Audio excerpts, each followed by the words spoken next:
You are Locked On Bulldogs, your daily podcast on the Georgia Bulldogs. Part of the Locked On Podcast Network, your team every day.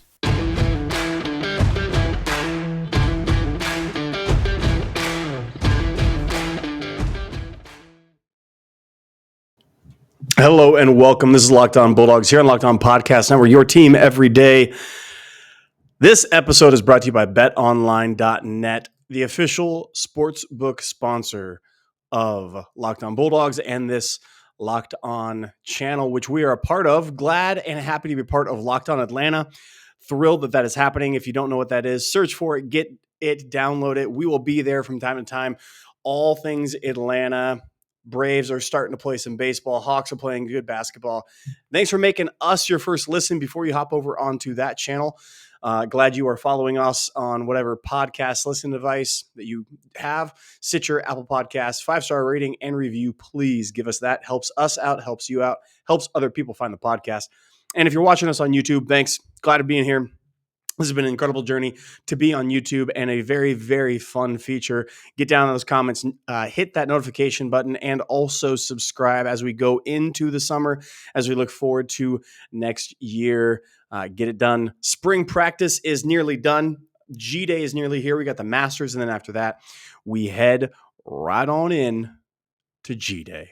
Get excited, get pumped, get thrilled. We'll be talking about that once it's over. We'll be laying eyes on the Bulldogs. We will have rundown of everything. We might even do like a little live thing right after it gets said and done. Just saying. Today's episode is going to be this. We're going to talk about somebody that Kirby is giving tough love to. And when Kirby gives tough love to somebody, it means this. They are a bona fide stud. He thinks great things of them, and they typically deliver. Okay. Think Richard LeCount. Bona fide stud, delivered. Kirby loved him. We're going to talk about somebody he's given more of that tough love to. Second segment, we're going to talk about a quarterback who's playing better than ever and is not making errors anywhere on the field. This is great news for the Bulldogs. And then lastly, we're going to talk about a way too early look ahead to Oregon opening up the season next year and what that looks like. It's going to be thrilling. It's going to be exciting. And I'm going to tell you why Bo Nix, oldie but a goodie, in a new uniform with a new head coach, and how Dan Lanning opening up his collegiate coaching career is going to have some tough sledding. But first, we'll let you know about that somebody who Kirby Smart has laid down the challenge, the gauntlet to, and that is none other than the best player on our team, Jalen Carter. Now, three things. He's our best player. He's our best defensive player, and he's the best player in the SEC. He might be the best player in America. Now Brock Bowers has some reign to that on talent level, but Jalen Carter is the most gifted football player in America, and I'm going to stand next to that. Again, freak size, freak athleticism, speed, size combo off the charts, strength, skills. He can get after the passer. He can stop the run. Richard Seymour-esque is what comes in the NFL. I mean, the dude is just insane. He showed out last year, and Kirby Smart has already issued him a statement. He's gotten on the podium this last week and said essentially this. A lot of y'all don't like Kirbynese. We try to translate Kirbynese for you from time to time. But King Kirby is coming out and he gives you what he wants to say, not what you want to hear, but what he wants to say. And what he wants to say is, yeah, Jalen can get better. Now, we all know, like, okay, we get you, coach. Everybody could get better. Better is this, you're not the best. There's always something. If you are better than something, that's great. The best is a stagnant thing. Jalen Carter has this ability to become better than what he is. But y'all don't you just want Kirby to come out one day and be like, oh, no, he's doing a great job. We love where he's at.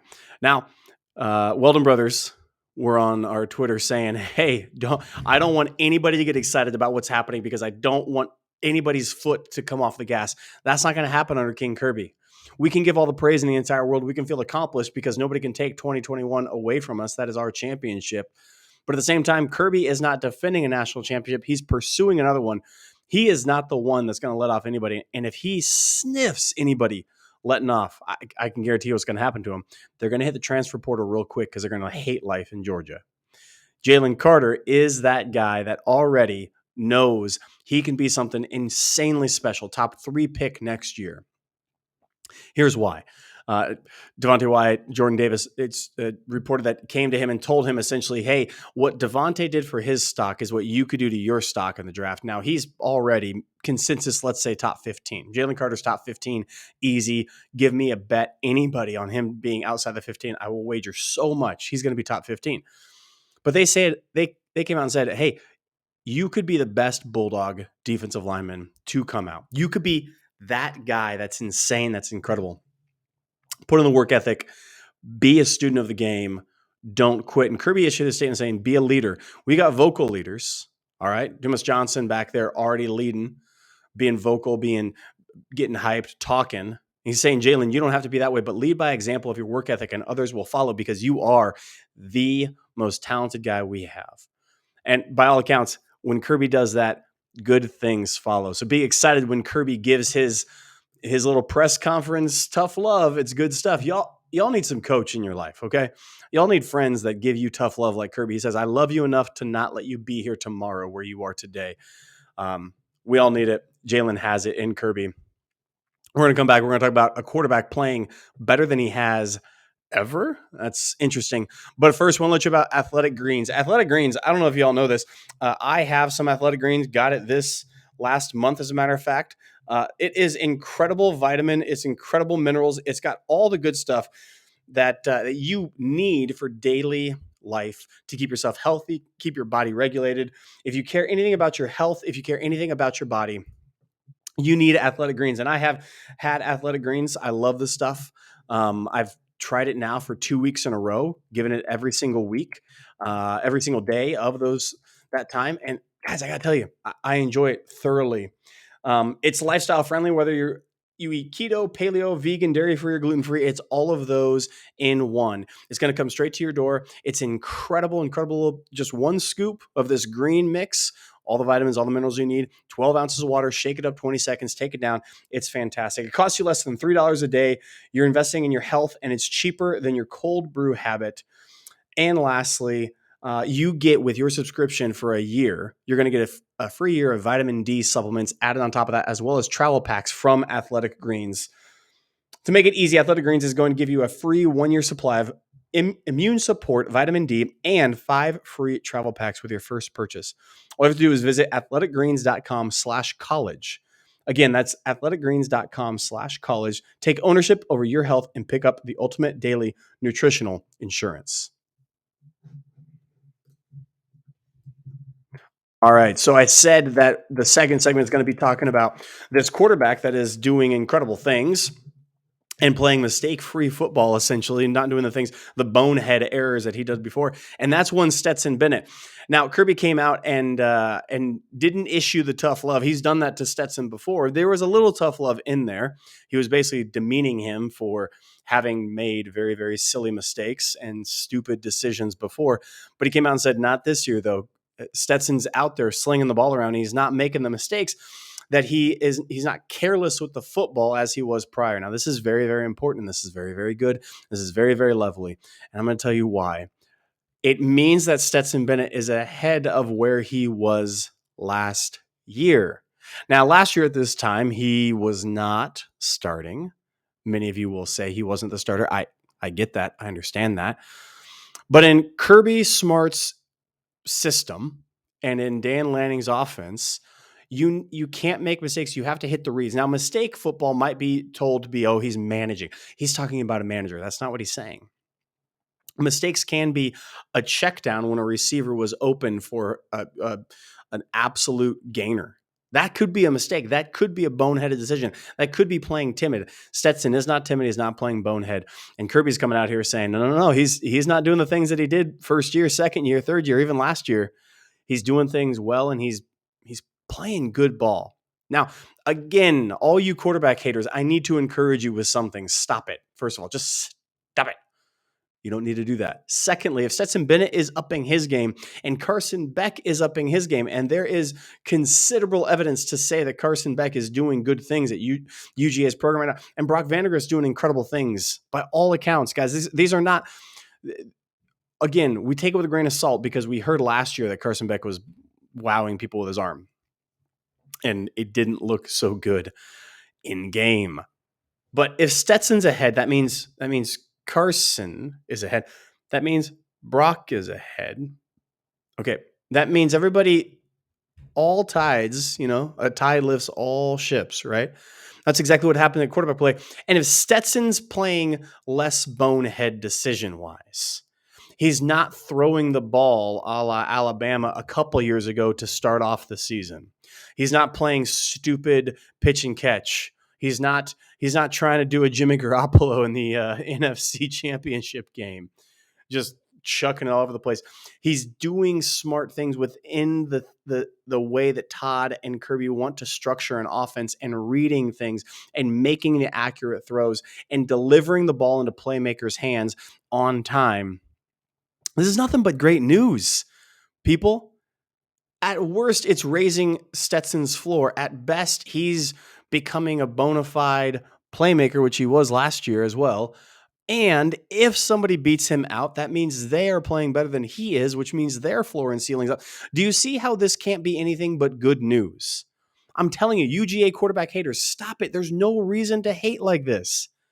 Now, if you had Bo Nix, we're going to talk about him next. If you have Bo Nix as your quarterback and you were hearing this, you might be like, oh, okay, I don't, man, that's really discouraging, because nobody was behind him and he wasn't, I don't know, a winner, as we're going to discover in the next segment. But Stetson is already a national championship winner, already doing great things. And now he's playing better. Kirby doesn't give out praise like that, y'all.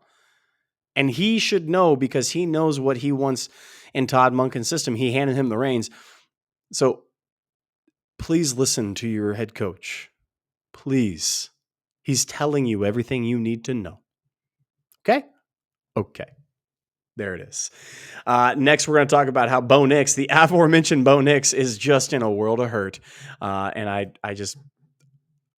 can't help him. I can't help you, Bo. But first, I want to let you know about BetOnline. BetOnline is your sportsbook experts. They are the official sponsor of this podcast and all of Locked On Podcast Network. They're incredible. Here's why they're incredible. They're safe, reliable. They have all the over-unders you ever need. Future. They have live in-game stuff. BetOnline.net is your sportsbook destination. Don't go to Sal, the corner diner. Don't trust your buddy who can't keep book because he doesn't know all the spreads and doesn't give you all the cool spreads that you want. Live in-game action. Like I said, parlays, over-unders. There's so much to get over at betonline.net, and realize they are the official sponsor of Locked On Bulldogs, Locked On Podcast Network. So you just need to do it. Masters coming up. We have betting that we're going to do in season very soon. Future's going to come out. Win totals for SEC are coming out. I've already seen some predictions coming out. And by the way, if y'all don't think that South Carolina, whatever South Carolina's number is, I'm going over on that already, just so y'all know that. Like, Beamer got me, okay? He's a good coach. He's got a quarterback, not the best, but he's going to do better. If y'all don't think that he might do better than Florida, I can't help you. BetOnline.net, your sportsbook experts. All right. Bad quarterback play is a curse, a pox upon your household. And that's what Oregon's getting in Bo Nix. He can run around. He can make things happen like that. I understand. He can maybe once in a while rifle a ball across the middle on an ad lib. He's a gunslinger, but not in the good way that we understand it. And I want to let you know why opening the season is Oregon. There's already people out there popping their mouth saying that Oregon's going to give Georgia a run for their money. No, they won't. I know Dan knows Kirby. I understand that. Can I ask you a question? There was another national championship winning head coach who went against his pupils that knew him very well, and no one gave those head coaches a chance because he had built a system and recruited really well and had great staff and won national championship. Nick Saban wasn't told that, oh yeah, no, don't worry. It only took how long before Jimbo did it? And then how long after that until Kirby did it? Y'all stop with this nonsense of Dan Lanning knowing Kirby. I know he knows Kirby. I'm fine with that. Kirby is fine with that because you have to execute better than him. You have to coach better than him. You have to recruit better than him. And Kirby's not an idiot. He changes things up and he constantly is asking guys to do different things. He'll put Dan Jackson back in a cover 2, cover 3 alignment just to screw with you at certain points of the Clemson game and then bring pressure. He'll say, I'm going to blitz only one or I'm going to blitz none and trust my D-line to get after you, which we did. And then I'm going to bring the heat every single time in the Natty, which we did. Guys, stop it. I want to talk about Bo Nix. I want to talk about Oregon. And if you think Oregon has a shot, let me just... Bo Nix has faced 17 ranked opponents in his career. 17 times at Auburn, he played against ranked opponents. Now, ranked opponents happen quite a bit. It's in the SEC.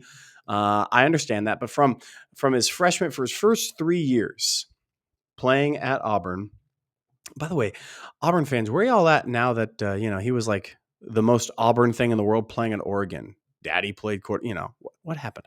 Anyway, of those 17 times he played ranked opponents, do you know what his record is during those 17 times? 6-11. 6 wins out of 17 times he played a ranked opponent. I'm talking top 25, y'all. I'm not talking about it. Okay. Well, let's now talk about roster development. Let's talk about how many players he had around him. Auburn had in the last 5 years, this year's Auburn team. So I didn't go back to last year, beginning of last year, but let's just say this year's Auburn team and this year's Oregon team. This year's Auburn team has the 14th best roster based upon recruit rankings. Okay, 14th best roster. Oregon has the 12th best roster. This is not head and shoulders a better roster. If you think that Bo Nix coming in with that kind of record is going to have, against ranked opponents, going to have success against Georgia with a very similarly talented team and roster. Now, Dan Lanning is going to be a better coach. I understand that. But if y'all think that it's going to be exceptional and great and better, he's not that good against ranked opponents. He's had a couple of signature wins. But guys, this is not something that should scare you. Again, each game you have to come in serious. I'm not saying it's going to be a cakewalk and we're guaranteed to win. What I'm suggesting is stop it with the hate that says, oh yeah, Bo Nix plus Dan Lanning plus a talented roster. Dan Lanning is a better coach, but it was Bo Nix and a talented roster, and he wasn't that good against ranked opponents. Stop it. Hey, this is Locked On Bulldogs here on Locked On Podcast Network, your team every day. We will see you tomorrow where we will do more talking about them dogs. We'll see you guys then.